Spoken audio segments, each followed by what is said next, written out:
If you read the Constitution very carefully and understand it, when the bill is sent to the president, he can pick out clauses he doesn't agree with and send to the House. That is what is contemplated in what you have quoted.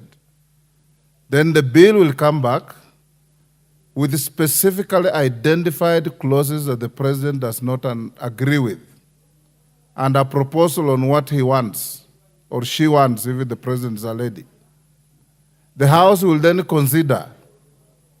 If you marshal 2/3 majority, you can overturn the president's reservations and restore the clauses as you passed them ab initio.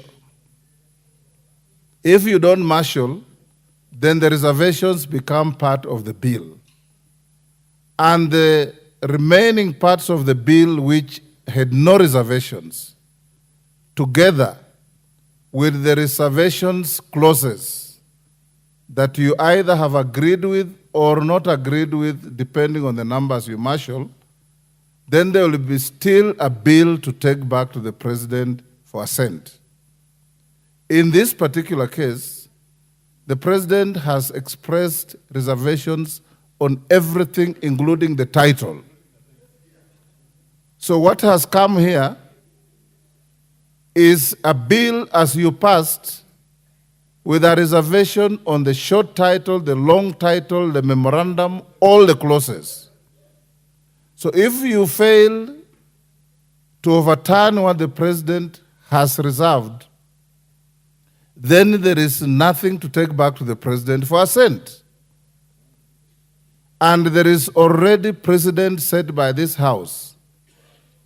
There's a member who brought a bill to amend the Contracts Act, another to amend, I think it was the Central Bank Act, or the Penal Code, and each had only one amendment.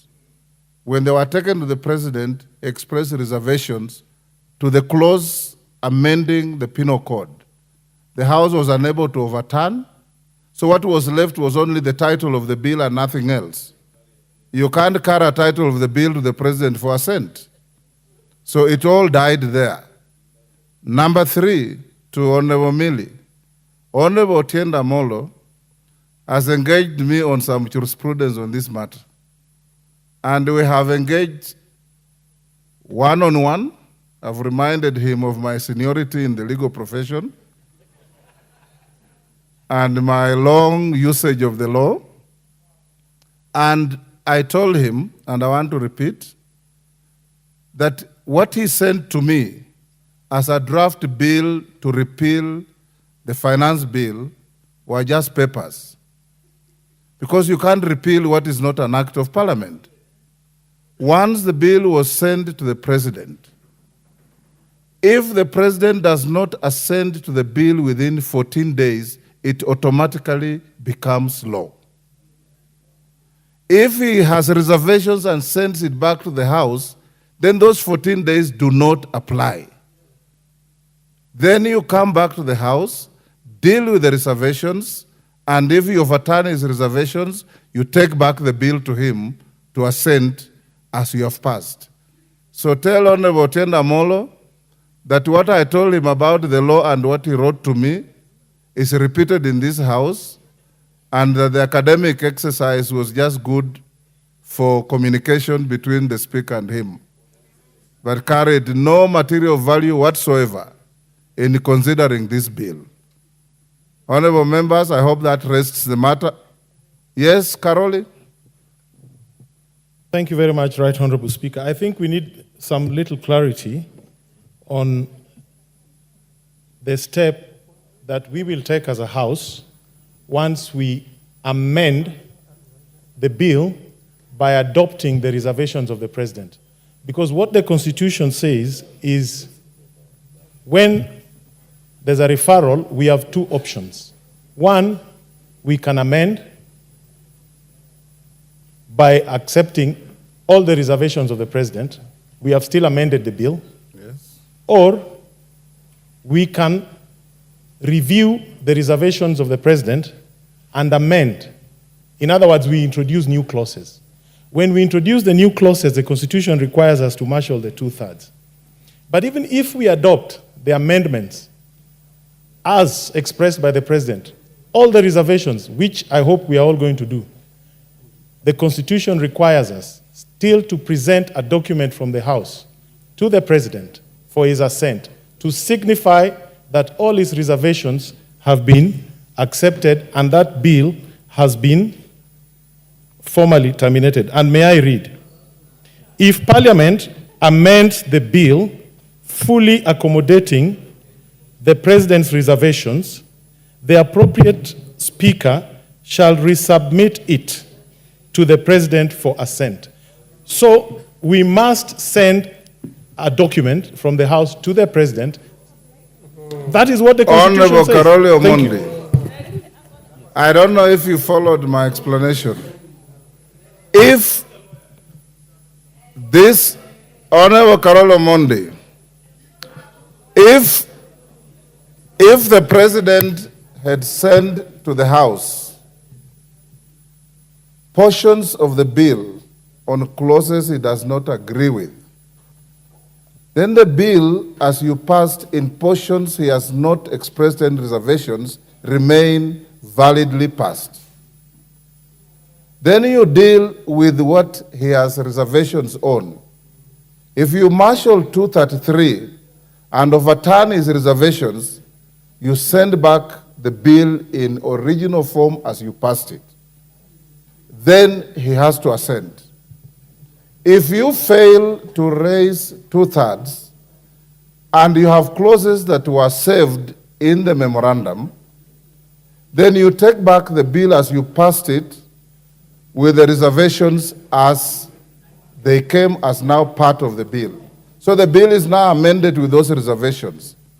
In this particular case, the President has told you that he has reservations on the entire bill, including the title. So when you agree with the President in his memorandum, there is no bill there to take back for assent. The matter ends there. All that the Speaker will do is convey a message to the President that the House agreed with you on this bill and there is nothing to bring to you to assent. Yes, Junet. Mr. Speaker, I think, Yes. Mr. Speaker, I think this matter is settled by your last statement, that you need to write to the President to agree, to tell him that the House has agreed with his communication, because what members are asking for, Mr. Speaker, you know, when a bill goes through the third reading and it is taken for assent to the President, that bill is no longer ours. It is now with the President. Before the third reading, we have all the powers within Parliament here to either withdraw it or push it aside or whatever we want to do with it. The question that they are asking is, where is the graveyard? Where is the grave? Is it in Parliament or in the State House? The grave of this bill is in the State House, Mr. Speaker. The burial rights. So you communicate to him that we have agreed with him all the clauses he has deleted, and please take it and bury it there and don't return it back again, Mr. Speaker. That's the communication. Yes, Majority Leader. Thank you, Honorable Speaker. Honorable Speaker, Junetta has put it very well, because Not being a lawyer, he has done very well. he's put it in layman's terms. Yes. That indeed what we are conducting now is the service, the Rukia Mass. After the Mass this afternoon, the final interment will be in State House, and the Speaker will convey a message to His Excellency the President that the House has agreed with him. But I also hear what the Honorable Karoli Omondi is saying. And probably, Honorable Speaker, if, and I say if, we were under ordinary circumstances, there are probably certain things like the tax amnesty that was being granted to Kenyans that maybe the Honorable Karoli Omondi or any other member of this House would have sought to save from this bill, and then the Honorable Speaker would have had something to present to the President, negating his reservation. Because what has happened with this, the death of this finance bill, Kenyans who are going to enjoy tax amnesty for the next 1 year will now not enjoy that tax amnesty. Kenyans, Honorable Speaker, who are also going to be exempted from e-teams, our small-scale business people and farmers who are going to enjoy exemption from e-teams, have now lost that opportunity with the death of this bill. But Honorable Speaker, maybe is some of the learnings that we will continue to learn as a country, that when we consider bills in this House, and Honorable Speaker, I think the questions that are being asked to you by the member for Keio South, the member for Suba South, and also the issue raised by Senior Advocate Otiende Amolo, are critical in informing Kenyans, Honorable Speaker. Because you remember on the X space, Honorable Speaker, when the President declined to assent to this bill, on the X space, Honorable Speaker, Kenyans were being told, oh, forget about what is being done today. This bill will actually still become law at the lapse of 14 days. And it is good for Kenyans also, Honorable Speaker, and I'm saying this because to thank you for indulging those questions and even the issues raised by the Honorable Otiende Amolo through Honorable Millie, for Kenyans now to be informed that a bill can never become a law or an act of parliament unless and until it is assented to by the President, or at the lapse of 14 days, if the President does not assent to it or send it but does not act, does not do anything. If this bill was sent to the President and he stayed with it for beyond 14 days from the time it is presented to him, then it became law.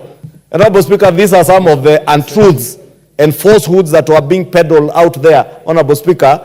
And because, Honorable Speaker, as we said during the Kamukunji, in a way, just like the President considered that his government had failed Kenyans in terms of being able to communicate, even ourselves as a House, Honorable Speaker, and I said this in the Kamukunji and in our leadership meeting, we have also failed in communicating and letting Kenyans know what actually goes on in this House, Honorable Speaker.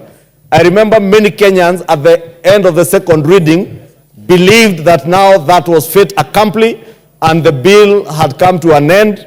That is why even on the 25th of June, many Kenyans did not understand that even part of the amendments that were being done were helpful. And Honorable Speaker, it is a lesson for us following the death and eventual interment of this bill, for us as a House probably to bring back the parliamentary open days. Let us bring our young men and women in the country and sit in this House, in the public gallery, and get to understand what is the actual process of lawmaking, and when does a law become a law, and when is it that you can change things, when can't you change things? Because, Honorable Speaker, it's my submission that we have indeed, as a House, failed to a large extent in allowing or letting Kenyans understand the lawmaking process and what goes on in this House. And we have assumed that everybody understands what goes on in this House, Honorable Speaker. And thank you. Yes, Wanjala. Raphael Wanjala. Yeah, use this one. Thank you. Thank you, Mr. Speaker. Mr. Speaker, thank you for responding to several issues the members have asked you, because these were the questions that were disturbing Kenyans outside there. And Mr. Speaker, this bill has been has really costed some of people who voted yes. Therefore, Mr. Speaker, we don't want to waste time with it. We want it dead like yesterday. Please, can we go ahead and kill it right now? We want it dead. Yes, Osoro. I'm sure. Mr. Speaker? Yes. Mr. Speaker, this is an unprecedented matter. It is not unprecedented. And I want to explain, Yes. I really want to explain, Honorable Speaker, what I mean, in as much as I agree with you, Honorable Speaker. Honorable Speaker, I think the drafters of the Constitution did not envision a time or anticipate a period where the President will reject the entire bill and send it back to Parliament. Because, Honorable Speaker, our powers are limited. That we either amend the bill in light of the President's reservation, or we pass the bill a second time without amendment, Honorable Speaker. And after we do that, we send it back to the President, Honorable Speaker, as Section 3, of this particular article, 115, says, Honorable Speaker. But like you've well put it, where there is such a lacuna in law, Honorable Speaker, this institution, which is a law-making institution, Honorable Speaker, legislative arm of government, is also free to make, the laws or amend the laws within the confines or where the law is silent, where the Constitution of Kenya, the supreme law of the land, is silent. And like you've said, the Gikaria matter was rejected by the President. We also rejected the Gikaria bill here, and you communicated an empty document. So what needs to come out clear, that in such scenarios, you communicate emptiness, you communicate a blank bill and say, we've agreed with you, and that then becomes the standard procedure, Honorable Speaker. But what the Honorable members are asking, what do you take back to the President? Do you take back to the President a deleted bill, or do you take an empty document? That is what This matter, I'll convey to him a message that the House has agreed with your reservations on this bill in its entirety. And that is the end of the matter. Order, honorable members, will you be upstanding? Will you be upstanding? Have you called it out? Call out now. Order number 9, 10. Go ahead. Order number 10, Committee of the Whole House. Be upstanding, honorable members. Honorable Soro, be upstanding. That matter is as clear as daylight. We shouldn't pontificate on it anymore.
Honorable members, order.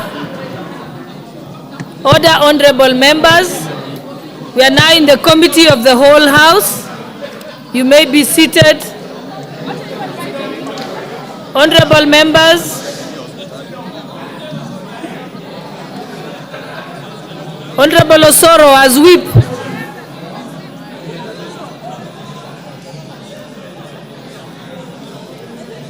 Order, honorable members. Honorable Millie Odhiambo.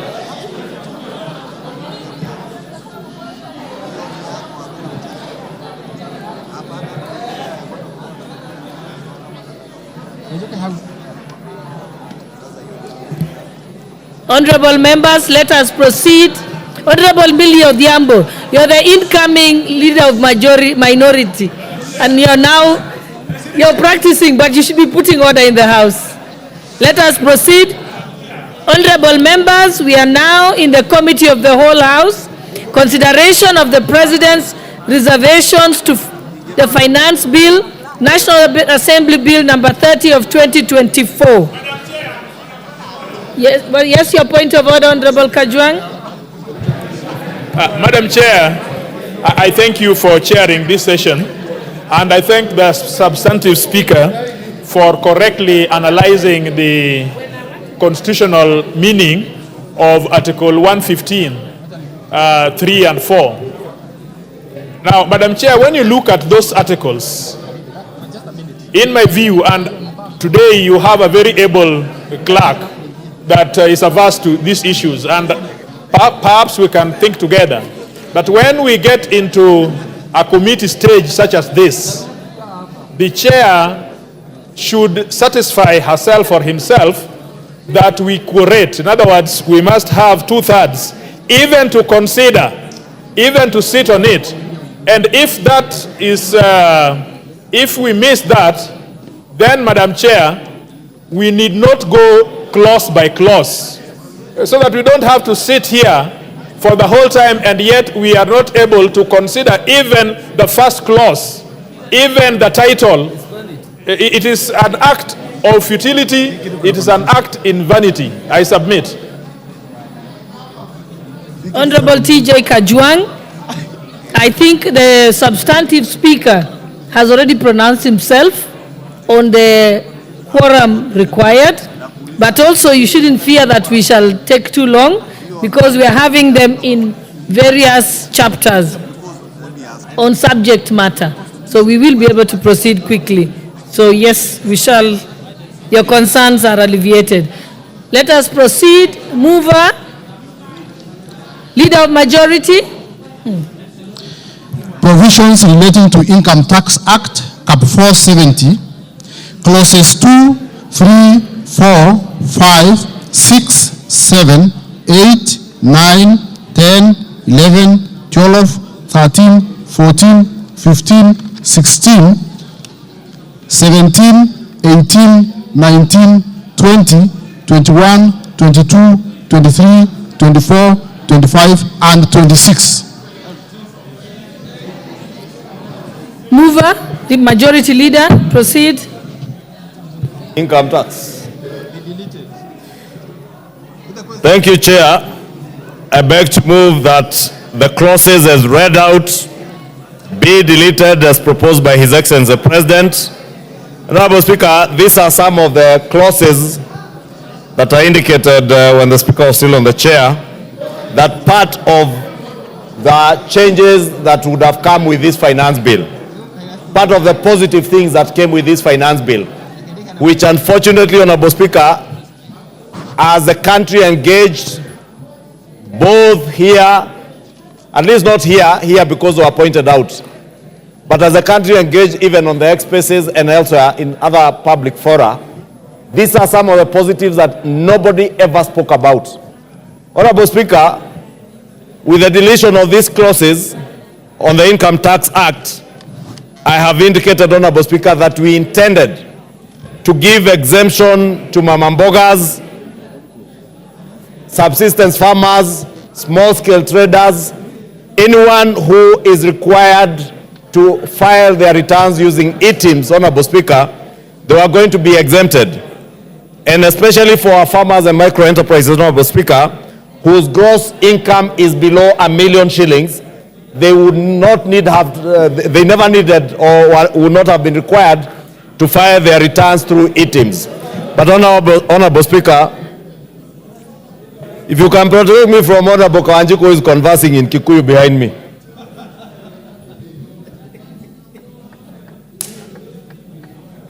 I was saying, Honorable Speaker, the Honorable Kawanjiko, for instance,